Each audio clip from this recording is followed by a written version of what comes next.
What up, what up, what up, what up, what up? What up, world? It's your boy Mac Mizzle, the host of most. I need to brag the boss on the Google post to the real folks that paved the way in the real way. And yeah, I had to come on live and tell y'all about this REVOLT TV summit. What I think about this whole panel, you know, we got T.I., Killer Mike, Candace Owens, more talk Black agenda voting and Donald Trump. So let's go through it. You know what I'm saying? I'm gonna give y'all a breakdown synopsis. You know how I feel about what they were talking about. You know what I'm saying? It seems to me like all this shit is orchestrated, done by the higher up. So let's go over it right quick. You know what I'm saying? They ain't gonna bamboozle us. You know? They ain't gonna be run amok, hoodwinked, bamboozled, led astray. What's up, y'all? How many people know it's an election coming up? How many people are pissed off about what you see in the country? How many of you all know we can do better? How many of y'all want somebody to do it? How many of y'all voted in the last election? Okay, this is a vote campaign, just like the vote or die campaign, right? So we got an amazing panel. And what we're Now going they're to do, gonna say trap the vote. we're going to have a conversation about all of these issues, from who's in the White House to who's trying to get into the White House to how we vote at the local level to the census that's taking place and how that's going to impact us to the fact that hip-hop plays an amazing role in how young people turn out, and specifically Black women, who are the most important demographic in politics anywhere. And so to do that, we got an amazing panel of men and women are going to come out. Basically, they just got a panel to tell people to go out and vote. Give it up to my brother Steve Bargett. But does your vote really change anything? You really think they're out there counting people's votes? You know, like, T.I. You want this ballot? You want nah? Killer Mike. Katrina Pearson. Remember, and Tamika Mallory. Are not elected here. Give it up for our panel as they come up. So that means you're taking out of a that means clap. Bunch of potential robots. Give it up. Give it up. Whichever one fits the criteria. Give it up. Or by popular demand.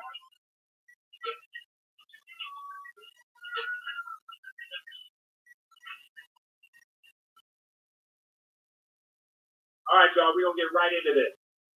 So what I'd love for each of you to do in less than 60 seconds is roll panels up what now. You think is the single most important issue facing us in this presidential election.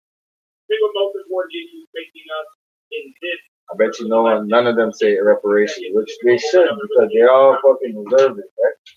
If they really. I think the most important. No, it is. When I think about young people, when I think about 20, 30 years from now, when I think about this election, think about the intersection of climate change and the way that technology is going to change absolutely beautiful. In our lifetime, what it means to be human is different. In 6 to 10 years, 50% of what it means to be human is different in our lifetime. When did the meaning of human ever change in any lifetime? How this lifetime is what it means to you? Come on now. This is propaganda politics. Everything's going to be Let's continue. different. I want to see really, really epic, interesting conversations that are visionary and actually thinking about the future 15, 20 years from now, because I think that the next 3 years will be when we really make a decision about which way do we go. Okay. I would say the biggest issue this election cycle is that we're starting to hear the word socialism a lot in America. And it is something that I don't think people quite understand what it is. It's killed 100 million people in the last 100 years. You look at countries like Venezuela, former USSR, and we have people that are making it sound good, which is how these countries tend to vote socialism into their countries before it completely destroys everything the country has. I would say the second biggest thing for me is that isn't Canada like socialist, capitalist type shit? Party drumming up the same issues I don't see Canada from taking advantage of the black vote and doing the absolutely States, nothing to fix I our could be wrong, maybe. again. Then again, she's a fucking Republican, a black Republican. Remember Jay-Z had a song called Black Republican. I think that homegrown terrorism and crazy white boys with AR-15 shooting up innocent people. I also think mass incarceration, the privatized prison industry, the militarization of the police and how they interact with the people in our community. And all of those. That should be addressed. Those big things separate. I think it's really what they're doing. Thank you, Mike. But that's all a derivative of white supremacy. They won't sit on the Let's talk about what's our coordination. A lot of times, a lot of us try to cover broad ground. So, supporting Senator Sanders is one of my broad ground there within his campaign. From a very acute, where we are standpoint, African Americans have to be bigger part of the economic landscape of this country. We should be owners and not buyers. We should be a merchant class, not only consumers. We should have, and we should use our political leverage power to leverage and broker government contracts on the behalf of us so that we have 15 Atlantas and not one Atlanta. You should be hunting, fishing, shooting, training, and focusing on self-reliance and not simply relying on the people you think I hate to take care of. I would say that the biggest issue that Black Americans face is a severe lack of leadership. See, the problem with that is, on behalf of all the Black mothers, it sounds like pull yourself up by your bootstraps. And no one seems to care. And I think that has to stop. Y'all know what happened when President Trump, who has gone far and beyond any other previous administration, impact Black communities directly and anti-inclusion. And I think that this lack of leadership in the Black community is what we face because Killer Mike is losing our political power. Well, guess what? That power is diminishing every time that they bring more illegal aliens into the country and make them voters. Jamaica? I think that what is the most critical issue of this time is the idea so they don't like immigrants coming in and vote. It's going to take their job. In our government. I think that is a very dangerous position for our people to be in. And I think that for young people to believe it is normal for white supremacy to be the law of the land is very scary because it stops our potential and our growth. And what we see happening right now is that white supremacy is actually winning. So I think that that's probably one of the most dangerous things about us. So right now, white supremacy is winning. Like white supremacy is white supremacy is been here. So let's. Y'all have heard 6 people. Don't distort the truth. No, say similar and very different things. And I think that's dope. I think it's dope because all Black people don't want the same thing. And I think the fact that we pretend like all Black people want the same thing makes us crazy and puts us in a position where we can't have a kind of conversation that we're about to have right now. And so the fact that we're hearing different things to me is encouraging. The question is, are we mature enough to have a conversation here at REVOLT that they never gonna have on MSNBC, CNN, or Fox? Let's do it. Because I'm be real serious. If you love Black people, then you got to be able to look Black people that you disagree with in the eye and talk to them like they're human, instead of yell at them, call them names, or disrespect them. We ain't none of that shit here. So we getting ready to have a real conversation that only REVOLT can have. And I'm excited about the brothers on this channel. We're going to make that happen. And so what I'd like to get right into is this whole notion of Scrap the Vote. Scrap the Vote is not just a theme of our panel, but it's an organization. And it's a C3 organization that Steve started. Steve, I'd love to hear why you started this organization and what you want to accomplish in this term. Same thing as water diet. First off, I want to acknowledge this room feels like a cookout. I feel super comfortable right now. This is for real. The room feels like a cookout. That's what we're about to cook up right now. So pass all that. I'm a member of the shit. And Get down to the knee. About political participation, about making sure that young people. We talk about youth of culture. We think about the culture today, the most powerful culture on the planet, hip hop culture, black culture, that's at the center of it, and every other. Let me see it. Y'all can people that are bought into that.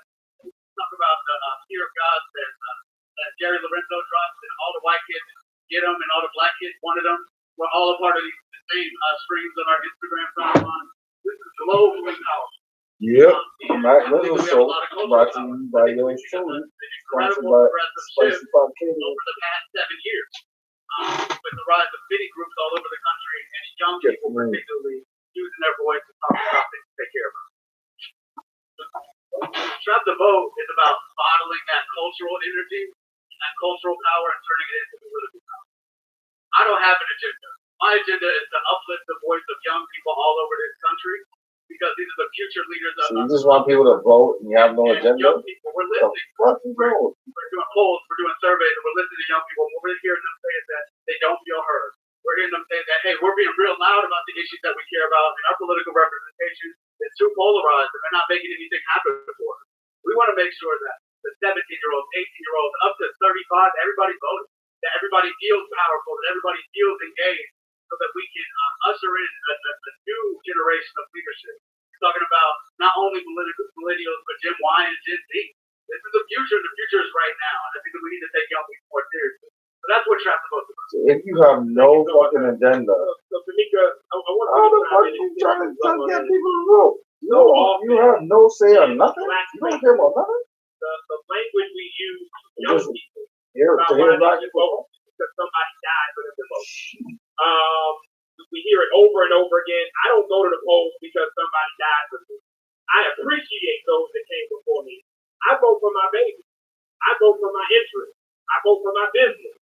And so as we attempt to kind of change this narrative or evolve the narrative as we engage the community, and nobody died for us to is go the to way the that polls. we need to do that differently than we have.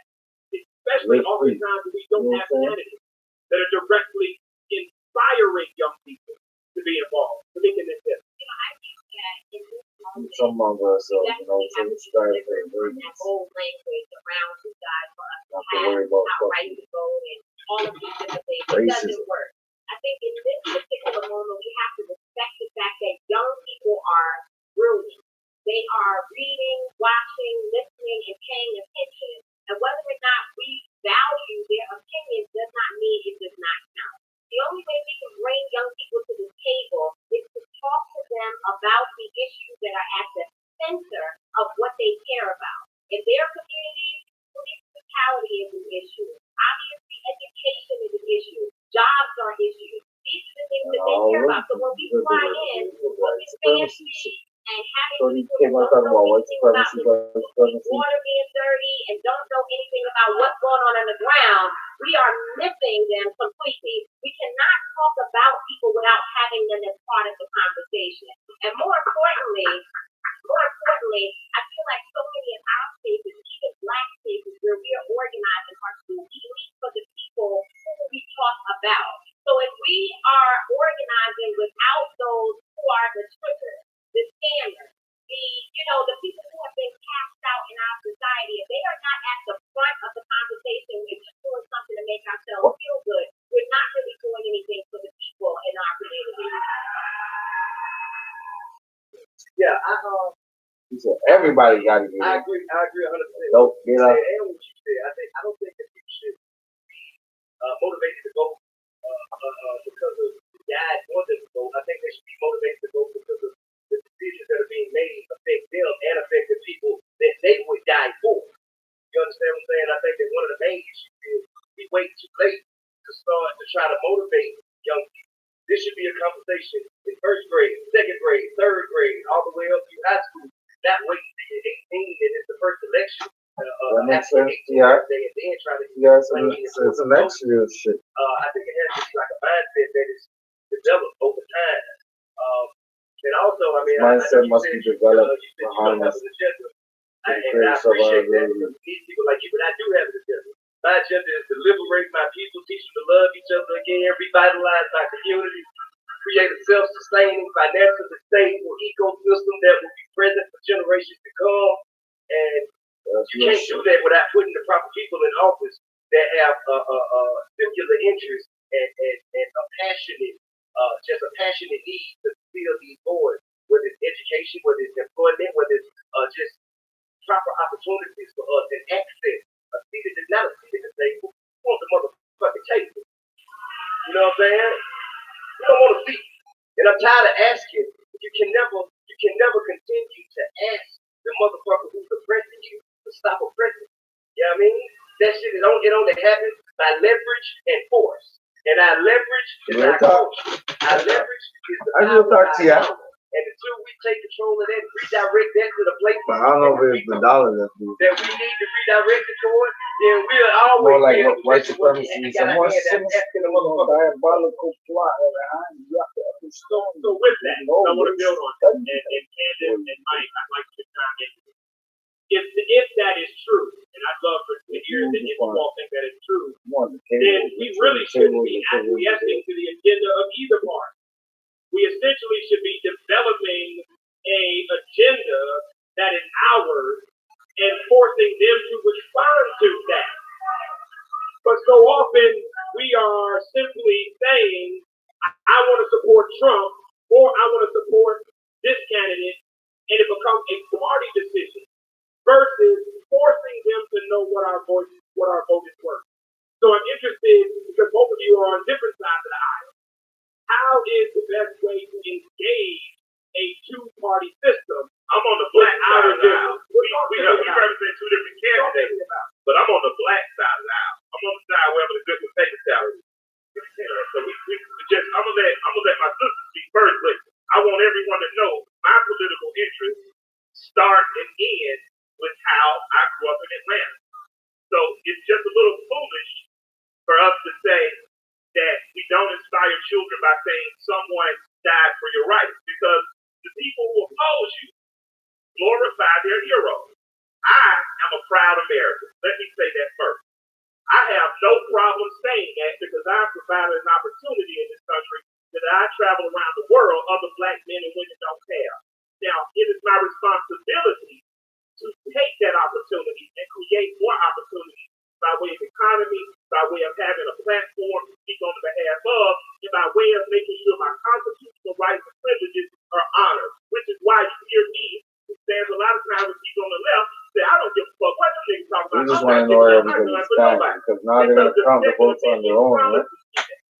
Everybody's going to know everybody's that. So I'm like, no, I don't want you to stop. What I want you to do is tell me about the process, because you and Bernie have been riding hard, but I'm interested in knowing what was the conversation. But it's Jim and Bernie. We're going to keep it local. I'm talking about Atlanta. And what I've seen is Atlanta is a black city that succeeded with non-black, with black but non-black total agreement. We had a black paper here that was owned by black Republicans that helped the NCLC promote, which was owned by black liberals. We had black ministers who were openly conservative and told Dr. King when he was a young man in his late 50s, hey, I want to start this civil rights campaign. They said, there's Alabama, take your ass on down there and go. It didn't start in Atlanta because Atlanta niggas had some money and they was a little foolish. It started outside Atlanta and came back with young people. So young people, the old people now who you disagree with, once were young. And because they did things like took bullets, took beatings, took bashes to the brain, you have that opportunity. So after goddamn loosely, there's a blood oath that's been made. There's been a blood oath made in every American. When we learned about the American Revolution in Collier Heights Elementary and all black neighborhood, we did not learn about a white country that we learned that the first person to die on behalf of this country was a black man named Quincy Patton. That gives a sense of pride to a black boy. But what happens to that black boy then? That little motherfucker grows up and goes to Frederick Douglass High School. Frederick Douglass is the most photographed person of the 19th century, a person who worked with both Democrats and Republicans, who helped free not only black people, but women. He said in 1865, women and black people deserve the right to vote. But I wouldn't know that had I not been educated about the syllabus that was given from Clark University and Dr. Nathan Williams. I am. What you see when you see me and you see Tim Harris is the product and all of a sudden you got to figure it out. This is a process. You are a part of a process. The same way a Jewish child is a part of a 10,000-year process of keeping a culture. Clarence Avon is the reason you have Sean Combs. It's the reason you would have to take so. Never in your black ass life allow your history to be wiped away. Now, after you know I'm dragging my black ass out when I don't feel like it, I don't feel like going to vote, but I'm going to get my black ass up. I'm going to call my black ass friend T.I. I'm going to say, get your black ass up and vote. Take your black ass children. Again, how is that going to help your... Who is your congressman? Who is your senator? Who is your city council person? And if you cannot answer those, you have already failed yourself. Google that and know that it is my responsibility because I stand on the shoulders of others. It is my responsibility because it's my clear and present right now. And it is my responsibility on behalf of my children going forward. That's simply why I vote. Wow. Well, I want to know any candidate he voted for actually got it. No, I'm serious. I think the context is made between knowing and teaching our history. Knowing and teaching our history versus the messaging that we're using are two different things. Because I totally agree with you. I still have the question for you nonetheless. Because I think you have negotiated with me what your support looks like in ways that a lot of us have never negotiated. Same way business people have sat at the table with people and negotiated deals that other people can't negotiate. So I'm curious in knowing what does the negotiation look like with a candidate when you say, I'm going to give you my support. These are the things that have to be there in order for me to give them. Because I think that's important as we start talking about who we're going to support. And I need to hear that. Damn. So if you look at our mayor, I supported his support source, who was a Bernie crack. He put forth along marijuana decriminalization bill. Well, why was marijuana decriminalization there in Atlanta? I know a lot of young men who are my son and stepson age, they get a bullshit marijuana conviction, all of a sudden their whole style of bill ends that car, ends that warehouse, ends in Georgia State. I wanted to make sure that that couldn't happen to a young man again. I told him he's on city council. If you get city council, you guys support that decriminalization bill, you have my full support. And I would like to publicly say, man, I stood out in the rain on those steps that day and that morning and gave that speech, gave those speeches on her behalf because we saw her come closer to the progressive train of thought that we wanted. And after doing it, Atlanta, Harlem, Barstow was ahead of us, but the other counties like the Cab, the Can't decriminalize. That comes directly out of local politics and support. That comes directly out of us sitting down talking to candidates. And in terms of national candidates, if your national policy appeal, man, they were going to decriminalize marijuana. But you also have my honor. And my honesty is always going to tell you what I do and what I don't support. Like black folks say, what I do and what I don't fuck with. If I fuck with more of what you do, I fuck with you. If I don't, I'm going to go quiet as your wife when she made. Same thing on the other side. How are we negotiating? What is the negotiation tactic so that we're not acquiescing to somebody else's agenda? We're about hours in the process of giving them our support. Well, I would say the first thing is that it's important to identify what our agenda actually is. And I think that the most important thing for people in this room to understand is that there is a very small window. Right now, the black vote is the most important vote in the country. There's a very small window before our vote's not going to matter. These conferences won't matter, and us sitting here won't matter. Because illegal immigration, if you're looking at the numbers, every new birth in this country, 60% of all new births are Hispanic Americans. And the Democrats are about, listen, you're saying, let me get to the point. I'm going to tell you what's wrong with it. I say illegal is the new black because it's true, and there's a reason why they're advocating for open borders. Right now, our vote means a lot, but new births of Black Americans have stagnated. The population growth in Black America has stagnated. So the things that I pay attention to are the numbers. I pay attention to the birth rates in this country, which is why I'm pro. That's not because of immigration. Down to stop illegal immigration. The second thing that I think is really important, and you may have heard me testify in front of Congress, is the illiteracy rates that are facing Black America. 75% of Black boys in California can't pass the reading exam. Across Baltimore, they looked at 5 schools. They couldn't find a single Black boy that was a single Black child that could pass a basic reading or a math exam. So people, I caught a lot of slack because I said this is a Democrat plantation. And that's but I meant what I said. White If you look historically at what the plantations were when we were slaves, they keep there were these black things that were areas impoverished The first was our and lock up fucking women that were not allowed to learn how to read fucking unless we put had our their limbs kid chopped in a off. different And that was because an educated mind cannot address in a different the district fact that just our so the kids education, get a that good our education. schools are in this condition in the inner cities and It's all throughout full- America, it's full and of not a shit. single candidate is talking about it, is problematic to me. I think that that's a huge negotiating tool for me. We need to be talking about the inner city schools. Another component, and this is the biggest issue that I think is facing Black America today, which was important to maintaining the plantation, was the breakdown of family. The biggest issue facing Black America is father absence. We have children that are growing up without their fathers in the home, and that is being incentivized by the government right now via the welfare system. And the government says we'll give you more money if you don't marry the father of your children. You are incentivizing bad behavior in our community.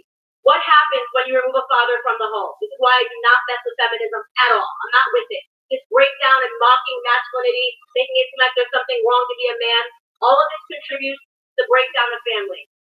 When you remove... Hey, hold on. So, hold on, brother, hold on. There's Well, going to be an opportunity. there's one thing about good about her, she ain't with motherfucking feminism. Yeah, bullshit. So let her say what she needs to say, and then let's keep it moving. Come on, y'all. The single motherhood rate in the 1960s in Black America. You have to know it's because of the dope game, the fucking incarceration rate, all the systemic barriers. At a certain point, these are Black men and women, and in particular, these are Black women. Uncle Ramsey shit. It doesn't matter how you feel about her personally. Everything she has just said, Louis Farrakhan said for the last 25 fucking years. So, and I don't know if she's a fan of Farrakhan. I know me and Speak are. Bam. But you cannot take the truth and be mad and tell it to you. So just chill, bro. Shut the fuck up. Let her say it and receive the information. That's it.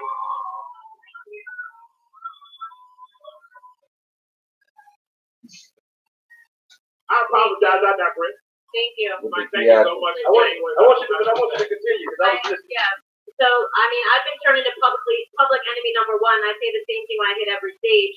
The single motherhood rate in the Black community in the 1960s, before Lyndon Baines Johnson started the Great Society Act, was 23%.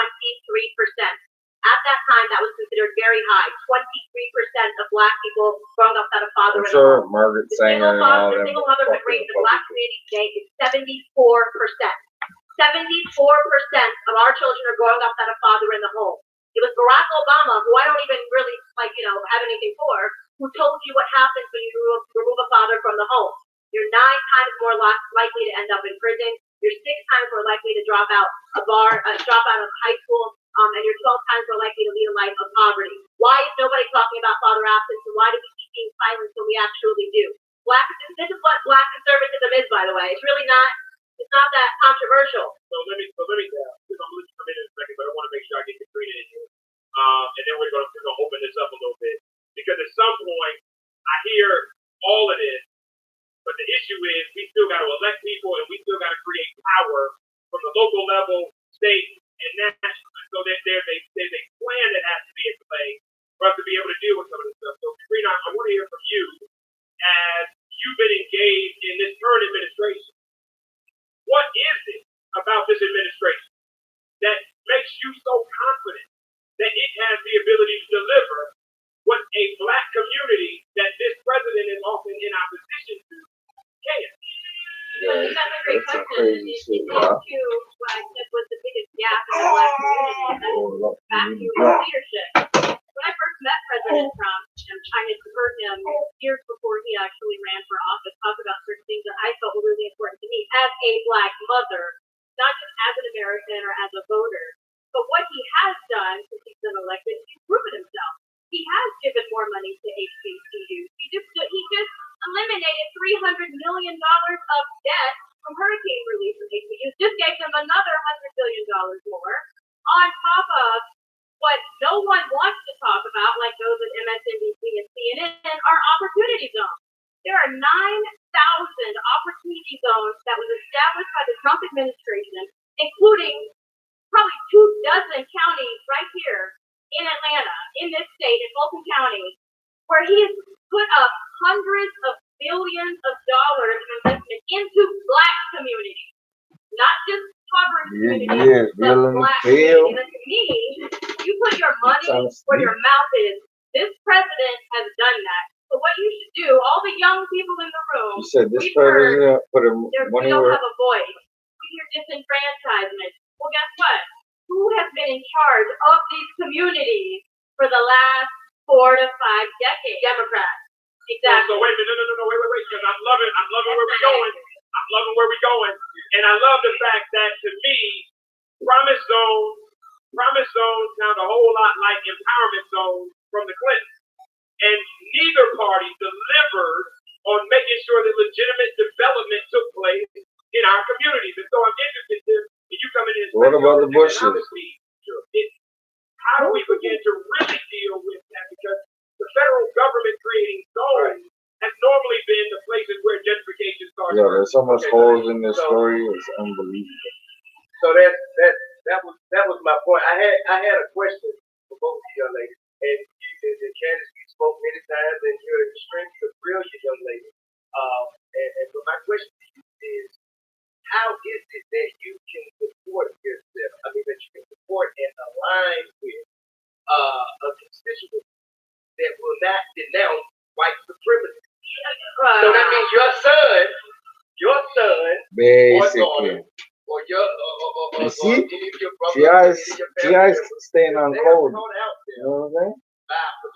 T.I.'s staying on code. Covert, undercover, white supremacy, and get gunned down.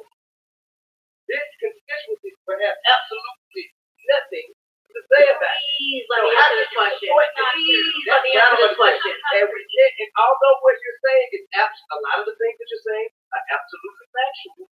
I want to see what she got to say about it. But I can't even get to that before I address. I'll address it right now. I'll address it right now. I love it. I love it. Up on it at all. Love this question. I will address it. Yeah, I love it. From opportunity zone. I love that we're talking about white supremacy. I'll answer the question. I didn't interrupt you. I may. Well, I'm gonna hit y'all up on the next episode, but y'all stay tuned on part 2. You know what I'm saying? Let's talk about white supremacy. I'll go there and call it back. It's your boy, man. I'm rich person and I'm rich. You dig what I'm saying?